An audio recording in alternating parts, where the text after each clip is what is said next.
Okay, bismillahirrahmanirrahim. Assalamualaikum warahmatullahi wabarakatuh.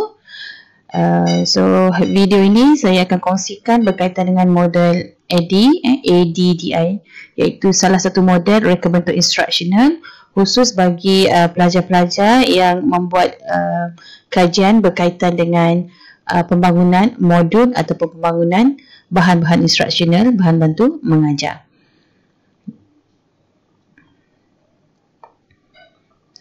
Okay, so antara kandungan yang saya bincangkan di dalam video ini adalah pertama berkenaan pengenalan apakah itu model AD ataupun model ADDIE, dan fasa-fasa model AD terdapat 5 fasa. AD adalah short form bagi words analysis, design, development, implementation dan juga evaluation, atau dalam bahasa Melayunya analisis, reka bentuk, pembangunan, implementasi dan penilaian. Kemudian saya tunjukkan sedikit contoh artikel menggunakan model AD dan juga contoh tesis menggunakan model AD. Juga seterusnya adalah kesimpulan. Okey, so saya teruskan bagi pengenalan kepada berkenaan dengan model AD. Okay, berdasarkan literature, model ini diasaskan oleh Rosset pada tahun 1987. Okay, untuk memahamkan lebih lanjut, model ini merupakan model reka bentuk yang berfungsi sebagai garis panduan saja. Ini adalah satu garis panduan ke arah pembinaan perisian dan bahan pengajaran pembelajaran berdasarkan keperluan.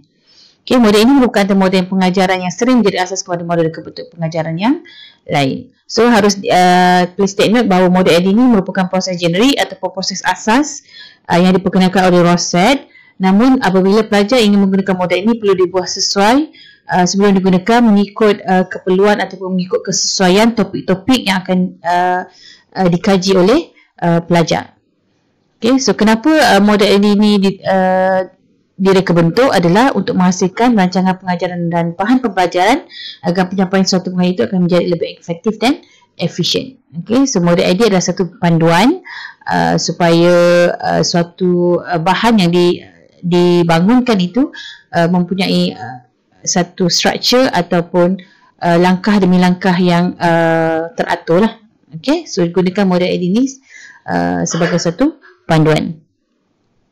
Okay, terdapat 5 fasa dalam model AD, iaitu seperti yang dinyatakan tadi. Kita ada fasa pertama, fasa analisis, fasa reka bentuk, fasa pembangunan, fasa pelaksanaan dan fasa penilaian. Okay. So saya explain satu persatu secara ringkas berkaitan setiap fasa. Okay, fasa pertama adalah fasa analisis. Pada fasa analisis, secara khususnya pelajar dikehendaki untuk mengenal pasti objektif bahan. Kita nyatakan di sini sebagai ABM, alat bantu mengajar, ataupun bahan bantu mengajar, ataupun kit ataupun modul. Okay. Pada fasa pertama adalah penting untuk mengenal pasti objektif semua bahan-bahan pengajaran ini diperkenalkan. Kenapa reka bentuk instructional ini diperlukan? Kenapa ABM ini diperlukan? Kenapa modul ini diperlukan? Apakah ilmu-ilmu atau pengetahuan yang perlu ada kepada pelajar sebelum ABM, kit ataupun modul ini digunakan di dalam bilik darjah? Okay, so first kena pasti objektif dan analisis kenapa perlu semua bahan-bahan ini diperkenalkan kepada pelajar, dan apakah pengetahuan yang perlu pelajar ada sebelum dia ataupun bahan-bahan ini digunakan dalam bilik darjah. Okay. Selain itu, pada fasa ini juga ada fasa di mana untuk melihat kesesuaian isi kandungan bahan-bahan yang dibina ini, adakah ianya sesuai untuk individu tertentu ataupun adakah ia sesuai untuk suatu kumpulan individu. Okay. Pada fasa ini juga perlu dikenal pasti bagaimanakah bahan-bahan ini, ABM, BBM, kit ataupun modul ini boleh diakses. Okay. Adakah dianya secara open source melalui laman sesawang ataupun di internet, ataupun perlu dalam bentuk CD, DVD ataupun dalam bentuk hard copy. Okay. Semua benda itu adalah di-identify ataupun dikenal pasti pada proses fasa analisis yang pertama ini. Okay, selain daripada itu, pada fasa analisis ini juga perlu diambil kira suasana ataupun persadaran pembelajaran pelajar. Okay. So antara soalan-soalan yang boleh ditanya adalah siapa pengguna dan apakah sifatnya. Maksudnya siapakah sasaran pelajar, apakah dia punya ciri-ciri pelajar tersebut, apakah jenis halangan pelajar yang wujud. Contoh kalau bahan ini you nak beri pada open source, perlu diakses secara internet, maksudnya halangan-halangan yang perlu diambil kira. Contohnya adakah setiap sekolah tu ada akses kepada internet yang baik atau sebagainya lah. So itu kita kena pasti pada proses analisis. Okey, apakah pilihan bentuk penyampaian pembelajaran, apakah tempoh masa yang diperlukan untuk menyiapkan projek ataupun bahan-bahan tersebut. Semuanya adalah pada fasa analisis. Okey, so analisis adalah fasa yang agak panjang untuk mengenal pasti supaya bahan yang akan develop nanti memang betul-betul dapat digunakan lah.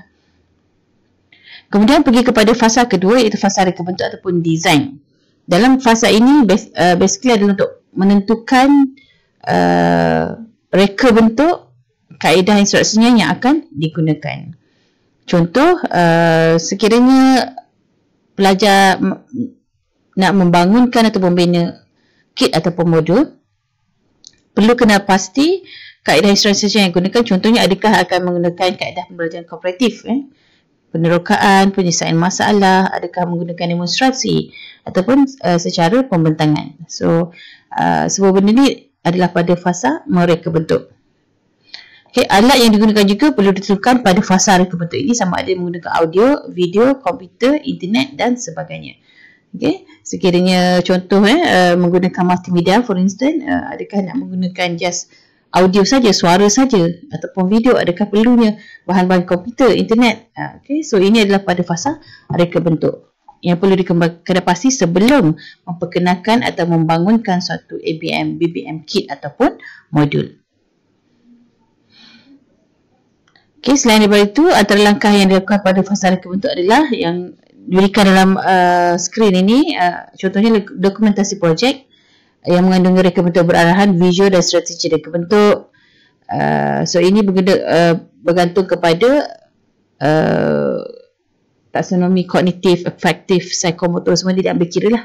Bagaimana nak membangunkan papan cerita atau kita panggil sebagai storyboard, apa yang you akan bangunkan nanti, menggunakan prototype, dia punya contoh dan menggunakan reka bentuk visual. Okay, semua ini adalah antara yang boleh ataupun dikena pasti atau diguna pakai dalam membangunkan suatu kit atau model pada fasa reka bentuk.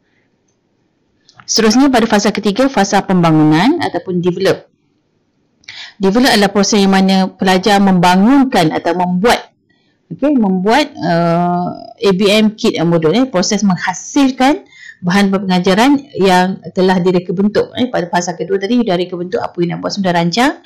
Pada fasa pembangunan, you realisasikan benda tu dengan mengambil kira beberapa perkara untuk membangunkan berdasarkan storyboard yang you dah rancang. You rancang untuk buat begini. Okay, so semua tu adalah pada fasa pembangunan. You membentuk bahan pengajaran yang telah dirancang atau telah direka bentuk pada fasa kedua tadi. Okay, kalau tadi you merancang pada fasa reka bentuk, apakah yang you akan buat, pada fasa ni you membina bahan-bahan tersebut lah. Okay, tu tahap ini membabitkan proses penyediaan penghasilan bahan pembelajaran dan melibatkan bahan-bahan pengajaran yang dirancang tadi lah pada fasa kedua tadi. So, proses ini boleh melibatkan perkakasan komputer seperti kalkulator grafik dan alat simulasi seperti pisian komputer dan pengajaran berasaskan komputer. So, pembangunan mau kepada you develop. Dah mula buat lah. Pada fasa ketiga ni dah mula buat bahan pengajaran tersebut. Kemudian pada fasa keempat, yang ini adalah pada fasa yang kita panggil sebagai segala kajian, kita panggil pilot test in English. Primarily kita panggil kajian rintis. Kajian rintis dijalankan terhadap ABM, BBM atau kit yang telah dihasilkan tadi lah. Jadi pada fasa ini juga akan ada kesahan-kesahan pakar diambil kira bagi melihat sejauh mana modul ataupun kit ataupun bahan pengajaran minat itu benar-benar boleh dibina secara realistiknya lah. Okay, sebab tadi dia baru dalam bentuk draft kan. So apabila pada fasa implementasi satu tinjauan rintis dijalankan, dapatkan pandangan pakar, dapatkan pandangan daripada sasaran, bagaimana you punya reka bentuk kit, bagaimana you punya dari sudut kandungan modul, kandungan kit tu merujuk kepada RPH, rancangan pengajaran yang telah dirancang bagi mengajar menggunakan kit ataupun bahan bantu mengajar tersebut. Okay, ini adalah fasa keempat. Setelah dirancang untuk bina suatu bahan, pada fasa ketiga you bangunkan dia dalam bentuk draft, dan fasa keempat adalah you buat tinjauan rintis, mendapatkan pandangan pakar dan juga sasaran bagaimana dengan bahan yang telah dibina tadilah. Okay, so dalam ayat di sini saya ada mention dengan kata lain, pelaksanaan melalui proses menjalankan program atau modul pembelajaran dalam konteks dunia sebenar. Okay, you dah mula test dia, gunakan tinjauan rintis. Di sini juga akan melibatkan pada fasa implementasi ini melibatkan kesahan dan kebolehpercayaan item ataupun bagi bahan bantu mengajar kit ataupun modul tersebutlah. Fasa terakhir adalah fasa penilaian. Okay. Fasa penilaian ini merujuk kepada dua perkara utama, iaitu penilaian formatif dan penilaian summatif. Formatif merujuk kepada satu penilaian sepanjang bahan tersebut dibina. Okay. So setiap kali daripada draft kita uji dia, tengok bagaimana adakah perlu ditambah baik daripada serahan dan kepercayaan, komen daripada pakar kita cuba baiki lagi, dan seterusnya lah. Okay. Pada fasa penilaian jugalah adanya penilaian secara summatif secara keseluruhan. Yang ini kita merujuk kepada keberkesanan, sebab dalam fasa keempat tadi kita dah lihat punya kesahan, kepercayaan, dan juga kita tengok kebolehgunaan. Pada fasa penilaian ini kita cek dia punya kebolehgunaan dan juga keberkesanan. So bila sebut keberkesanan adalah satu langkah akhir setelah semua reka bentuk bahan tersebut telah selesai. Reka bentuk tersebut telah diterima, telah ada kesahan, telah ada kepercayaan, dan telah diuji kebolehgunaan dia. Kalau kit untuk modul tak adalah kebolehgunaan. Kebolehgunaan merujuk kepada bahan bantu mengajar seperti alat bantu mengajar, kit dan sebagainya. Okay, setelah semua tu diuji dari sudut kesahan, kepercayaan dan juga kebolehgunaan, maka fasa terakhir adalah menuju keberkesanan bahan bantu mengajar tersebut. Okay, bahan bantu mengajar itu diuji terhadap sasaran yang telah dirancang untuk melihat adakah benar ataupun signifikan bahawa bahan-bahan yang dibina ini dapat membantu atau meningkatkan kefahaman pelajar dan juga pengetahuan pelajar dalam topik-topik tertentu. Okay, so ini adalah fasa terakhir.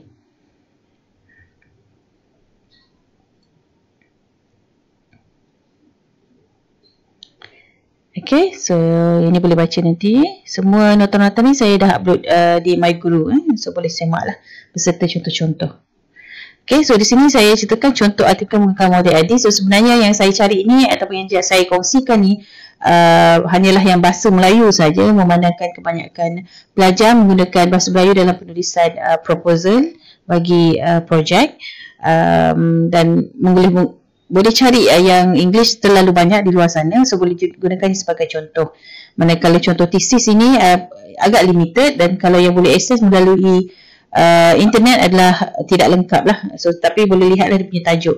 Namun bagi pelajar UPSI, you boleh rujuk kepada library, ada soft copy dan juga hard copy lah untuk contoh-contoh tesis untuk dijadikan rujukan. Okay, so boleh contact library UPSI lah. Okay, so di sini saya tunjuk sedikit beberapa, saya rasa tunjuk dua sajalah contoh artikel. Semua artikel ni saya dah letak di dalam MyGuru sebagai rujukan untuk you baca dan lihat bagaimana cara menulis setiap reka bentuk tersebut lah. Okay, so ini ada antaranya. Sini saya sediakan 7 saja. Sebenarnya ada banyak lagi yang you boleh akses secara free, secara online. Yang ini in Malay saja. So saya tunjuk 2 contoh untuk model ID.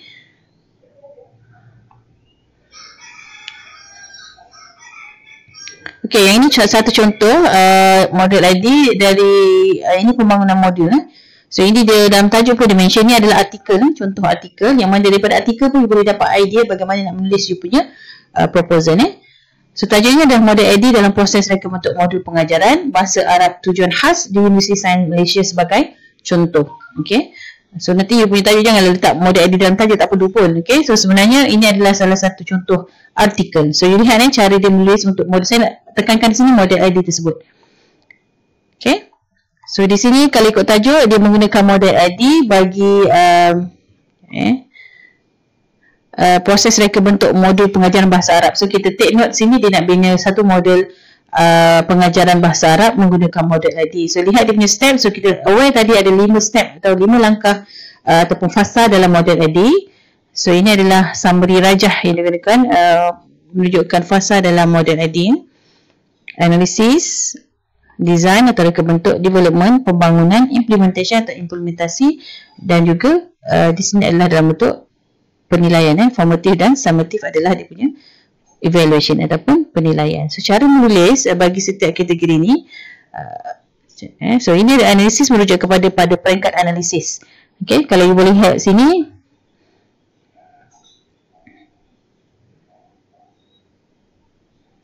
okay, yang ini dia tujuan proses analisis ni adalah untuk memastikan reka bentuk pengajaran yang akan dihasilkan menepati dan memenuhi keperluan pelajar yang sebenar. So di sini dia identify ataupun kena pasti masalah-masalah. Okey, masalah-masalah berkaitan analisis atau berkaitan masalah-masalah pelajar berkaitan dengan bahasa Arab lah. Okey, secara ringkasnya kalau lihat sini dia identify analisis terhadap pelajar, analisis terhadap persekitaran pembelajaran berkaitan dengan bahasa Arab lah. Bagaimana pengetahuan asas dia berkaitan bahasa Arab, apa matlamat pembangunan modul ni, siapa pelajar yang akan ambil kursus ni, sejauh mana current knowledge ataupun ilmu yang dia ada sekarang, existing ilmu berkaitan dengan bahasa Arab, apa kepentingan dia perlu belajar bahasa Arab. Okay. So bagaimana aktiviti yang diperlukan bagi meningkatkan kemahiran, semuanya adalah pada proses analisis. Saya teruskan. So pada proses kedua adalah pada proses atau fasa reka bentuk ataupun design. Okay, so kepentingan kenapa ada modul pengajaran bahasa Arab ini adalah apa yang dinyatakan sini adalah pelajar-pelajar yang ambil modul ini mempunyai kelebihan dalam saluran komunikasi kerana menguasai satu lagi bahasa asing lah. Okay. So reka bentuk, apakah kandungan kepada modul yang dirancang ini? Yang dirancang pada proses reka bentuk yang dirancang adalah at the end of the penggunaan of the modul dijangkakan dari sudut kemahiran pelajar akan meningkatkan kemahiran dari sudut pembacaan, mendengar, menulis dan bertutur. Dari sudut membaca, boleh apa yang dijangkakan hasil pembelajarannya adalah pelajar boleh memahami makna am dan khusus, memahami makna pemudaharaan, dan mendengar dari sudut memahami perbualan, menulis mampu mengaplikasikan tata bahasa Arab, bertutur mampu melakukan komunikasi dua hal. So ini yang dirancang pada proses reka bentuk, apa yang dijangkakan apabila modul ini keluar nantilah. Ini sebahagian daripadanya, saya tak go through semua. Kemudian pada fasa seterusnya, fasa pembangunan. Okey.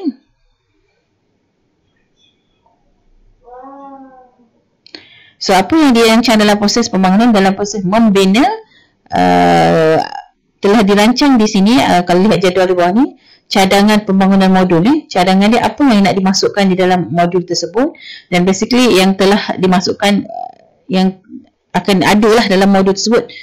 So dia bahagikan modul tersebut kepada macam table of content lah, topik atau tema dari sudut sains, inovasi, semula jadi, perubatan, Al-Quran, teknologi. So apakah teks ataupun konten dia? Ini adalah dia punya konten. Dan akan ada latihan, akan ada teori-teori dan ada aktiviti. So ini adalah kandungan dalam modul tersebut. Itu dalam pembangunan, sebab modul ni dalam bentuk buku. Dia bukan dalam bentuk bahan pengajaran dalam bentuk yang tangible. Ia dalam bentuk modul yang buku, arahan, panduan dan sebagainya lah. Okey, dalam proses pelaksanaan implementasi, pelaksanaan implementasi modul ini bertujuan untuk menambah baik bahan-bahan modul yang disediakan setelah diukur, diuji dan dilaksanakan. So, beberapa perkara lah yang telah dilakukan kat sini. dilihat persediaan tenaga pengajar dalam proses pengajaran, hasil pembelajaran, aktiviti, tugasan, persediaan dan latar pelajar dengan bahan pengajaran dan sebagainya lah. So ini kita boleh baca.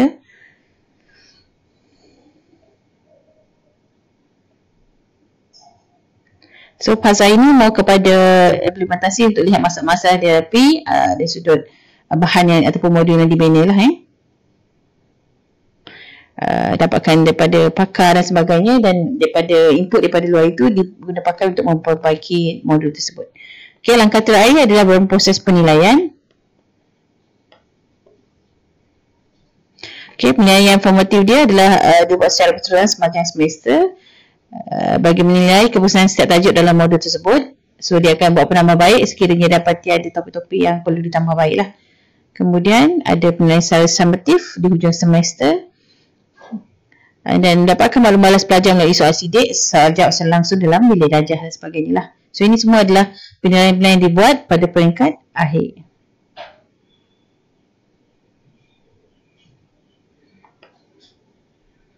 Okay, so itu contoh yang pertama. So saya pergi kepada contoh kedua. Yang pertama tadi berkaitan dengan modul. Artikel kedua ini berkaitan dengan pembangunan multimedia. Dalam model ID mengetengahkan atau memperkenalkan suatu panduan bagi pembangunan, sama ada pembangunan apa-apa bahan bantu pengajaran lah. Boleh jadi modul dalam bentuk buku ataupun dalam bentuk kit, dalam bentuk perisian multimedia dan sebagainya lah. So yang ini contoh adalah penggunaan perisian multimedia bagi subjek sains sukan yang kelima bertajuk sistem kardiovaskular. So saya nak tunjukkan tentang bagaimana dia menulis bagi setiap fasa model ID. So yang ini digunakan model ID.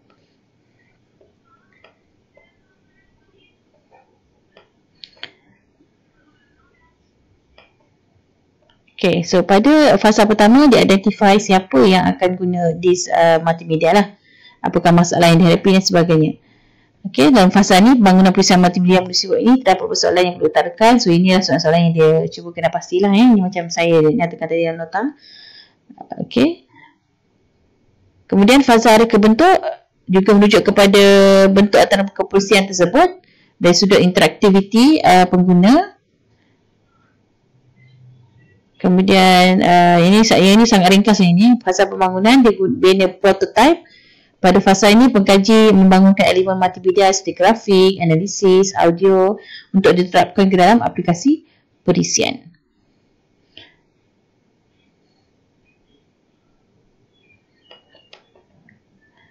Okey. Kemudian pada fasa pelaksanaan ataupun implementasi, okay, prototype tadi digunakan dan dilaksanakan dalam keadaan sebenar dan diuji terhadap 6 orang responden lah. Dia nak uji kesahan muka, kesahan kandungan dan juga keboleh penggunaan multimedia tersebut lah. Okay, itu adalah pada fasa pelaksanaan.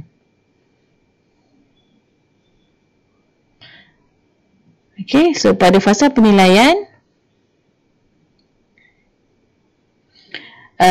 di sinilah dia menguji keberkesanan pembelajaran melalui perisian dan adakah objektif pengajaran itu tercapai lah. Itu pada fasa penilaian, fasa penilaian yang terakhir. Okay, yang paper yang ini dia agak mudah, tapi masih mengambil kira kelima-lima proses dalam model AD. Ini contoh dalam artikel. So nanti you boleh tengok the one that I dah upload di dalam My Guru, you boleh tengok contoh, tapi itu of course dia tak complete, tapi boleh tengok cara menulis pada table of content. Dan untuk dapatkan akses bagi thesis UPSI, you boleh hubungi library. Okay, kita back kepada slide tadi. Okay. So secara kesimpulan, apa yang boleh dikatakan sini, model ID adalah model kebentuk instructional yang boleh digunakan sebagai panduan membangunkan dan mereka bentuk bahan pembelajaran supaya pengajaran lebih efektif dan efisien serta berimpak yang baik kepada kefahaman dan prestasi pelajar. Okay, contoh bahan pengajaran yang dimasukkan di sini boleh jadi modul pengajaran, kit pembelajaran, alat-alat bantu pengajaran yang tangible yang digunakan dalam bilik darjah dan juga bahan bantu pengajaran yang lain lah. Okay, so please take note bahawa modul ini adalah panduan. Ia perlu diubah soalan mengikut kesesuaian kajian pendek masing-masing. Dan bila buat penyelidikan, tak semestinya buat satu model. Sometimes, kadang-kadang dia mengambil kira pelbagai ataupun beberapa jenis model dan di improvise. Improvise untuk mat ataupun untuk kena pasti dia untuk sesuaikan dengan kajian yang dilakukan oleh pelajar. So model edit adalah salah satu. Dia banyak lagi model lain yang mungkin kombinasi of beberapa model lebih sesuai untuk satu kajian, maka dibolehkan untuk kombinasi lah. Okay. Cuma ini hanya panduan dan perlu dibuat sesuai ikut topik kajian masing-masing. Okay, so ini adalah kesimpulan dia dari sudut 5 fasa: analisis, reka bentuk, pembangunan, implementasi dan penilaian. Dari segi objektifnya, pada peringkat analisis, kena pasti masalah dan keperluan pelajar. Apakah perlu dilakukan, kena pasti masalah, jalankan analisis keperluan, menyelesaikan keperluan pembelajaran. Apa masalah yang dihadapi dan kena selesaikan dia untuk kita teruskan kepada proses seterusnya lah. Okay, fasa reka bentuk untuk menentukan objektif pembelajaran dan strategi pengajaran, menentukan tujuan khusus, merancang struktur, merancang strategi. Pada fasa pembangunan, membangunkan dan mengesahkan sumber pembelajaran khusus, membangunkan aktiviti dia, menentukan bahan khusus. Okay. Pada fasa implementasi, menyediakan peserta pelajaran dan melaksanakan penyelesaian pembelajaran. So pada ini kita identify dan kita cuba baikilah. Kalau di sini apa yang berlaku, kita buat tinjauan rintis dan lihat apa yang masalah yang dihadapi, cuba kena pasti sebelum melakukan penilaian seterusnya. Okay, so langkah terakhir ataupun fasa terakhir adalah penilaian, yang di sini adalah menilai keberkesanan bahan pengajaran yang telah dibina tadi, adakah benar-benar dapat membantu dalam meningkatkan performa dan prestasi pelajar. Okay, ini adalah dia punya aktiviti. Okay, so itu adalah berkaitan dengan model ID, iaitu model pembangunan instructional, bahan instructional bagi tujuan membantu proses pengajaran supaya lebih efektif dan lebih efisien. Okay, so untuk video ni tak perlu cukup dengan tulis pada komen bagi kehadiran, cukup menulis di komen you dah baca lah, you just tulis done ataupun faham atau sebagainya, dan tulis nombor nama dan nombor matrik serta kumpulan. Ini bagi tujuan kehadiran. Okay, so kalau you tulis faham, I understand you faham lah, tiada tas di sini. Tapi nanti dalam video kedua saya akan kongsikan juga video satu lagi berkaitan dengan kaedah instruksional yang berbeza, dan di situ mungkin kena letakkan ada satu tas lah untuk you bandingkan antara kedua-dua model instruksional ini. Okay, so saya rasa itu saja untuk video kali ini berkaitan dengan model ID. Okay, terima kasih. Assalamualaikum.